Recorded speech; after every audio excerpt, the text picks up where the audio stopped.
about spiritual health. Dnes ráno budeme více mluvit o duchovním zdraví. And as we begin, I'd like to suggest there's a great debate raging in society. A na úvod bych rád řekl, že ve společnosti dochází k takové diskuzi. It's here in the Czech Republic, it's in America, it's everywhere in the world. Je to tady v České republice, ve Spojených státech, všude ve světě. And the question is religion good or bad? A ta otázka zní, jestli je náboženství dobré nebo špatné. Some people say, well, oh yes, religion is very good. Někteří lidé říkají, ano, náboženství je velmi dobré. And they'll say, I love how Mother Teresa used to help people. Mother Teresa, the Catholic, they like people like Mother Teresa, they say.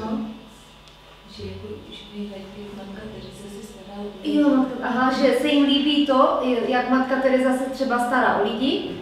Other people will say, oh, I wish everyone were like the Dalai Lama. A někteří říkají, přeji si, aby všichni byli jako je Dalai Lama. But then other people will say religion's bad. A někteří lidé řeknou, no náboženství není dobré. They say people are killing themselves and they say it's for religion. Lidé se zabíjí jeden druhého a říkají, že je to kvůli náboženství. So is religion good or bad? Takže je náboženství dobré nebo špatné? Well, regardless of what you think about organized religion, a nezávisle na tom, co si myslíte o zorganizovaném náboženství, every human being is a spiritual being. Každá lidská bytost je duchovní bytost. And the spiritual dimension has to do with meaning and purpose in life. A ta duchovní oblast, ten rozměr duchovní, má co dočinění s významem a záměrem v životě. So even the atheist is spiritual in that he or she looks for meaning and purpose in their life. Tak dokonce i ateista je duchovní bytost a hledá význam a smysl života. So you might say, well, Dr. DeRose, you can't really tell us whether religion's good or bad. You don't have much credibility about that. A tak si můžete říct, no doktore DeRose, ty nám nemůžeš úplně říct, jestli je to náboženství dobré nebo špatné. Ty na to nemáš právo to takhle učit. But you say, since you're a physician, you might be able to answer this question: is religion good or bad for our health? Ale pokud jste lékařem, tak docela jednoznačně poznáte, jaký vliv nebo zdali je právě náboženství dobré nebo špatné pro naše zdraví. Dr. Steinke and I, we looked at this question in our book, 30 Days to Natural Blood Pressure Control. Dr. Steinke a já jsme se právě dívali tady na tuto oblast v naší knížce 30 dní k přirozenému krevnímu tlaku. And we spent a whole chapter looking at can religion and spirituality, can it help your health and your blood pressure. A věnovali jsme celou kapitolu právě této oblasti, zdali náboženství může pomoct vašemu zdraví nebo právě i krevnímu tlaku. So not only is there a chapter in the book, nejenom je to kapitola knížce, but we also did a presentation. Dr. Steinke, one of my co-authors of the book, and me, we worked together and present a lecture to people on this topic. A dokonce jsme vydali přednášky s doktorem Steinkem, který je můj kolega a spolupracujeme. A právě na tu oblast toho duchovního zdraví jsme vydali i přednášky. And if you're trying to learn more English, you can get our DVD at our website. A pokud se budete chtít naučit lépe anglicky, tak se můžete podívat tady na tyto internetové stránky, tam to najdete. So what about spirituality and health? Is there a connection? Tak jaké je spojení mezi zdravím a duchovností? So if you look at the research, if people are more involved with religion and spirituality, they get many benefits. Takže pokud se podíváte na výzkumy, tak lidé, kteří propojí zdraví s duchovním, tak z toho získávají mnoho pozitivních vlastností. They're more likely to take care of their health and exercise, eat right and not smoke. Mají větší sklon k tomu, aby měli správné návyky, to znamená, že můžou jíst správně, můžou se hýbat, méně kouřit. They function better physically. Fyzicky lépe fungují. Their quality of life is better. Dokonce kvalita jejich života je na lepší úrovni. Their mental health is better. Také mentální zdraví je lepší. If something bad happens and they're grieving, they lose a loved one, for example. A pokud se v jejich životě stane něco, co je zarmoutí, třeba ztratí někoho svého blízkého, they heal from grief quicker. tak se z té bolesti, z toho zranění lépe uzdraví. If you spend more time with religious activities, going to church, Bible study, reflection, meditation, pokud trávíte více času právě v těch náboženských aktivitách, ať už je to studium Bible nebo pravidelné navštěvování třeba církve nebo sboru, tak to právě taky zlepšuje zdraví. You're less likely to end up in a hospital. Jste méně náchylní, že skončíte v nemocnici. If you do go to the hospital, you're likely to get out quicker. A když už teda se stane, že se ocitnete v nemocnici, tak se rychleji uzdravíte. Your blood pressure will be lower. A váš krevní tlak bude nižší. Less cardiovascular disease. Budete mít méně kardiovaskulárního onemocnění. And you'll live longer. A budete déle žít. Now this is not my conclusions. To nejsou moje závěry. This is in the medical literature. This is the reference there of looking at all the research on this topic. To je podle zdravotního výzkumu a je to v podstatě všechno podložené vědecky.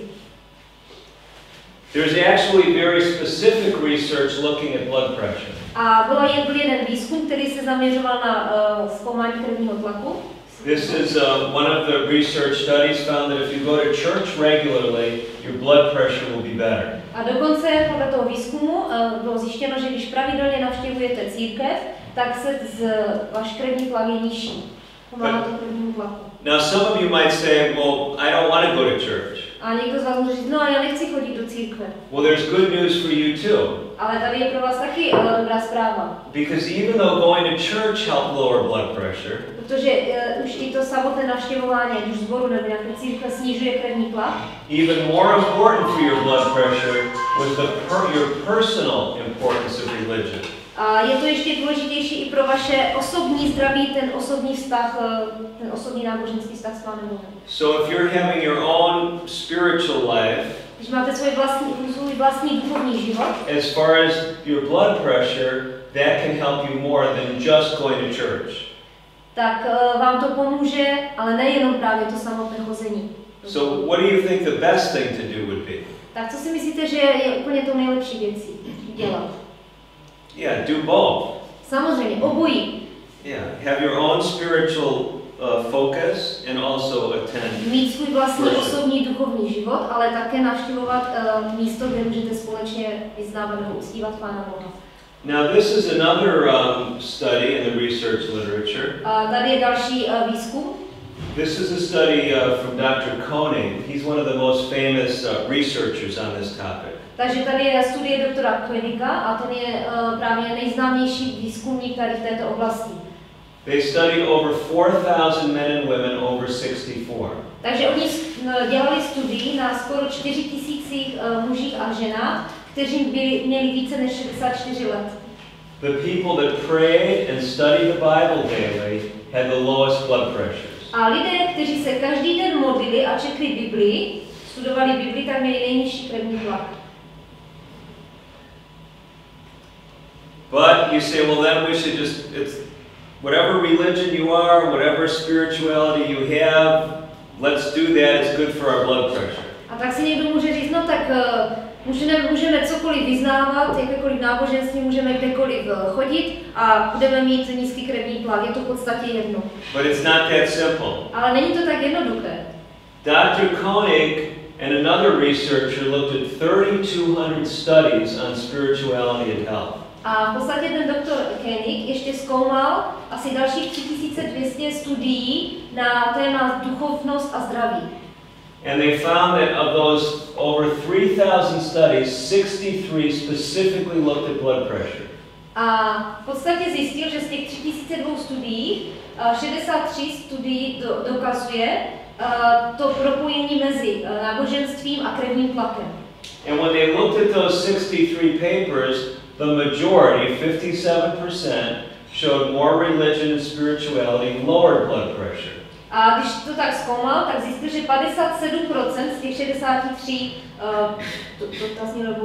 výzkumů ukazoval, že čím větší bylo náboženství a ta duchovnost, tak tím nižší byl vysoký krevní tlak. But they found something surprising. Ale pak došlo k něčemu překvapivému. Some of the people that were more spiritual they had worse blood pressure. Ale někteří lidé, kteří byli duchovní, velmi duchovní, tak měli vyšší krevní tlak. So, what's going on here? Tak co se tady děje? Well, Dr. Koenig looked at this, Doktor Koenig se na to díval and they found that there's certain kind of spirituality, certain kind of religion that hurts your health. a zjistil, že existuje určitý druh náboženství nebo duchovností a určitý druh právě toho náboženství, který právě naopak zhoršuje zdraví nebo zhoršuje krevní tlak.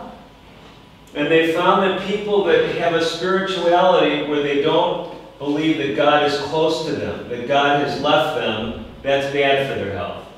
Že existují lidé, kteří přemýšlí duchovním způsobem, ale mají takhle přemýšlí o Bohu, že si říkají, jestli Pán Bůh je vůbec s nimi, že je třeba opustil, že je ponechal. If you don't believe that there's a God who loves you, that's a spirituality that hurts your health. A pokud nevěříte v Boha, který vás miluje, tak máte duchovnost, která vás zraňuje, která zhoršuje zdraví.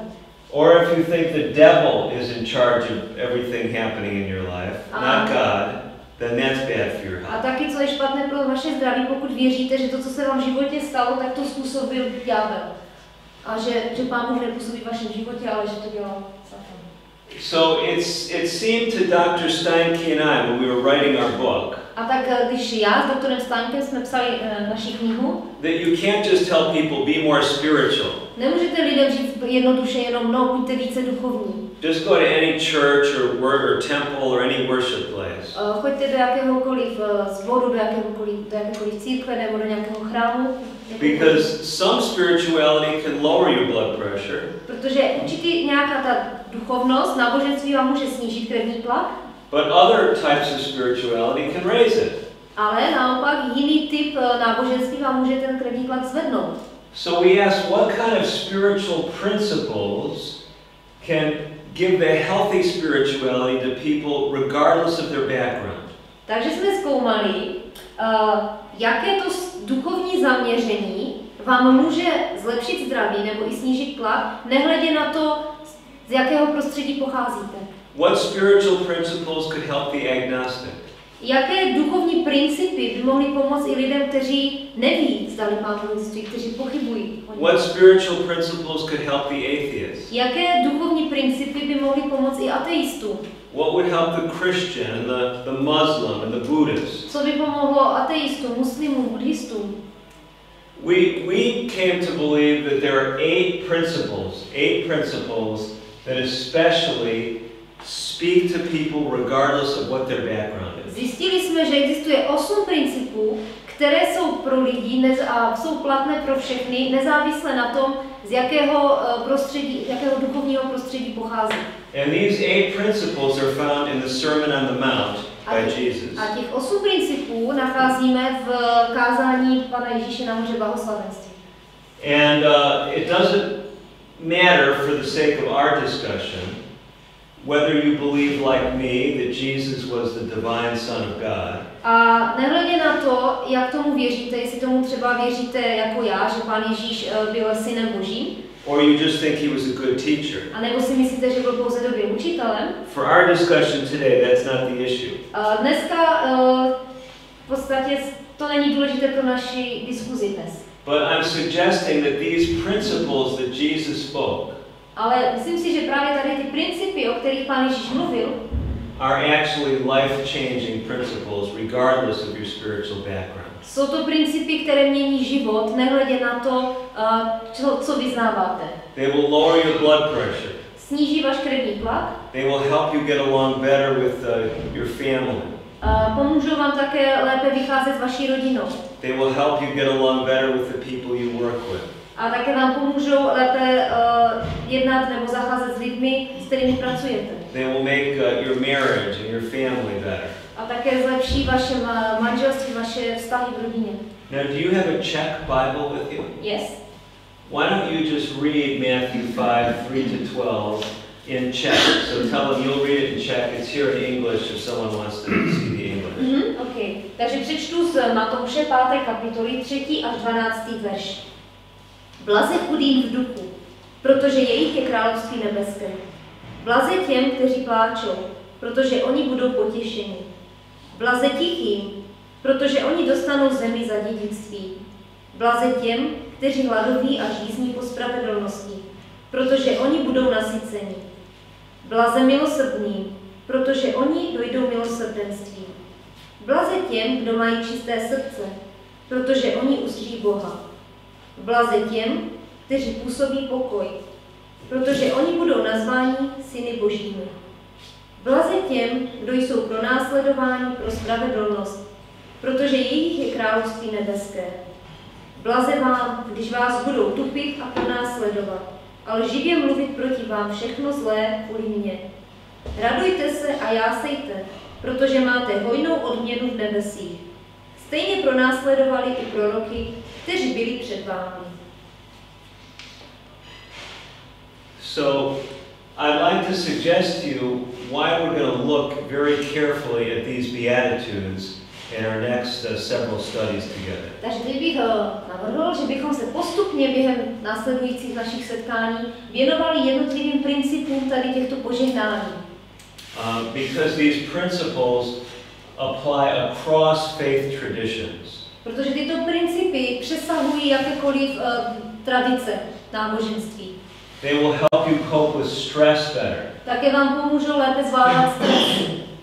And they're not dealing with rules, they're dealing with principles. A oni se nezabývají určitými pravidly, ale principy.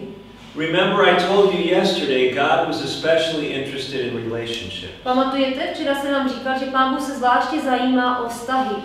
And these 8 principles tell us how to have better relationships. A těchto 8 principů nám naznačuje a říká, jak mít lepší vztahy.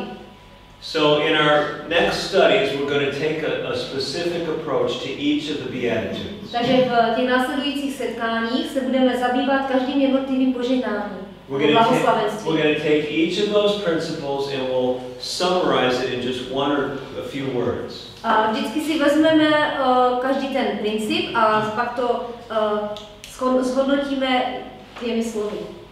Then I'll explain to you a little bit what the listeners of Jesus heard when Jesus spoke those words. What were they thinking? What was going on in their mind? Také vám řeknu, co v podstatě, co si mysleli, jak odebírali Ježíšova slova posluchači v té době, když jim to Pán Bůh říkal. And then we'll look at the medical research showing the practical significance of that beatitude today. A pak se podíváme na vědecké nebo zdravotnické výzkumy, jaký to má vliv na naše zdraví dneska. So here is the summary of those 8 principles. Takže tady je to tak shrnuto těch 8 principů. So the first one is to be humble. První princip je buď pokorný. The second one is to acknowledge your pain. Druhý princip znamená uvědomit si, uznat svoji bolest. See, a lot of people deny it when they're hurting, but if we acknowledge our pain, we can make progress. Hodně lidí tu svoji bolest se snaží nějakým způsobem zakrýt nebo nepřiznat, nebo to nějak obejít, ale důležité je si tu bolest uvědomit a vyznat ji, nebo ne vyznat, ale uvědomit si. The third principle is to submit. Třetí princip je podřídit se, poddat se. The fourth principle is to aspire, long for something better. Ten čtvrtý znamená jakoby toužit po něčem lepším, toužit po něčem víc. The fifth principle is to forgive. Pátý princip znamená odpustit. The sixth principle is not to compromise. Šestý princip znamená nedělat kompromisy. Then the seventh is to mediate or to make things right between people. Be a peacemaker. Aha, a sedmý princip znamená mít vztahy v pořádku nebo urovnat vztahy mezi lidmi, být takovým člověkem, který působí pokoj. And the eighth principle is to persist. A osmý princip znamená vytrvat. So we are going to study each one of these in some detail in our future lessons. A v těch následujících našich setkáních budeme každý ten princip studovat a zabývat se více do hloubky. So that is the end of our overview presentation for this morning. We'll go into detail with these beginning tomorrow morning. Takže zítra ráno začneme zabývat těmi jednotlivými principy. Dneska to byl jenom takový přehled. Do you have any questions before we finish? A než skončíme, máte nějaké otázky? If you look at this list, could you see how this would help you in dealing with other people? Když se díváte na seznam tady těch principů, tak vidíte, že vám to může pomoct ve vztazích s lidmi? Mě napadá otázka, existují druhy náboženství, které jsou zaměřeny na sebe. Je to náboženství, ale je to hledání v sobě, povolání do východního náboženství. A otázka je, jestli takovýto typ náboženství může nějak prospívat. Roman is asking, there are some kinds of religions, and some religions are focused on, on ourselves, that we somehow look inside us and we are thinking about us. It's about selfishness. And he's asking if this kind of religion can help. Well, that's actually part of the point, and that is the true principles are actually outward focused on relationships. So if you look at these principles, you can see that many of them involve an outward focus on relationship. Why don't you translate that first? Yes, takže spíš třeba tady to náboženství nebo tady ty principy 8 pojednávají o tom, že člověk jakoby musí ven. Je to zaměřeno na vztahy, kdy člověk musí sám ze sebe něco vynaložit a není to jakoby soustředěno na samého sebe, ale na lidi, kteří jsou s námi okolo nás. Even though some of these religions or religious practices may help on certain levels. I když některé náboženství můžou pomoct člověku do určité úrovně, do určité roviny. What I would say from the research, the most powerful principles are ones that involve social connectedness and being in harmony with other people and in harmony with God. Ale podle zdravotních výzkumů bylo zjištěno, že opravdu nejlepší principy jsou takové, které vlastně podporují to sociální, ty mezilidské vztahy, že je člověk jakoby v souladu s tím, jo, že jde jakoby k lidem a také, že je v souladu s Pánem Bohem. I'll tell you something very interesting that relates to this. A řeknu vám něco velmi zajímavého, co s tím souvisí. Have any of you heard the name of Dean Ornish? Slyšeli jste někdy jméno doktora Deana Ornishe? Dr. Dean Ornish? Few of you. Dr. Ornish worked with a team of researchers in California. Dr. Ornish pracoval s výzkumníky v Kalifornii. And they showed that they could reverse blockages in arteries. A oni zjistili, že můžou zvrátit ucpané cévy. They could clean arteries out. Můžou vyčistit cévy, arterie, without using any medication. Aniž by použili jakékoliv léky. And they used a program very much like New Start. A použili program, který je velmi podobný New Startu. But they weren't Christians. Ale oni nebyli křesťany. So they didn't have a Christian spirituality. Takže oni neměli křesťanskou duchovnost. But they believed it was very important to have group support, social support. Ale oni věřili v to, že je velice důležité mít skupinu lidí, kteří vás podpoří.